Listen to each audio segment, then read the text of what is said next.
എറണാകുളം കണ്ണമാലി പുത്തൻതോട് കടപ്പുറത്ത് കടലിൽ കുളിക്കാനിറങ്ങിയ വിദ്യാർത്ഥി ഒഴുക്കിൽപ്പെട്ട് കാണാതായി. പള്ളുരുത്തി സ്വദേശി ഷാഹിദിനെയാണ് കാണാതായത്. ഇന്ന് വൈകിട്ടോടെയാണ് സംഭവം. വിശദാംശങ്ങളുമായി കൊച്ചിയിൽ നിന്ന് സഹിൻ ആന്റണി ചേരുന്നു. സഹിൻ, കുട്ടക്കായുള്ള തിരച്ചിൽ തുടരുകയാണ്. എന്തൊക്കെയാണ് നൽകാൻ കഴിയുന്ന വിവരങ്ങൾ? അരുണ്യ, അതായത് വൈകുന്നേരം 6 മണിയോടുകൂടിയാണ് ഷാഹിദിനെ കാണാതെയായത്. കണ്ണമാലി പുത്തൻതോട് കടപ്പുറത്താണ് ഇവർ കുളിക്കാനിറങ്ങിയത്. ഇത് ഷാഹിദും സുഹൃത്തായ നസീറെ അങ്ങനെ ഇവര് 8 അംഗ സംഘമാണ് അവിടെ എത്തിയത്. അവർ പുത്തൻതോട് കടപ്പുറത്ത് വിനോദത്തിനായി എത്തിയതായിരുന്നു. ഇതിൽ ഷാഹിനെയും ഒപ്പം തന്നെ ഇവരുടെ മാതാപിതാക്കൾ അടക്കമുള്ള ആളുകൾ എല്ലാവരും ഒഴുക്കിൽപ്പെടുകയായിരുന്നു.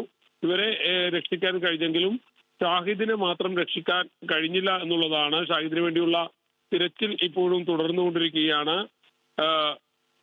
എന്തായാലും പോലീസ് അടക്കമുള്ള സംഘം ഇപ്പോഴും അവിടെ തുടരുകയാണ്. ശരി സഹിൻ.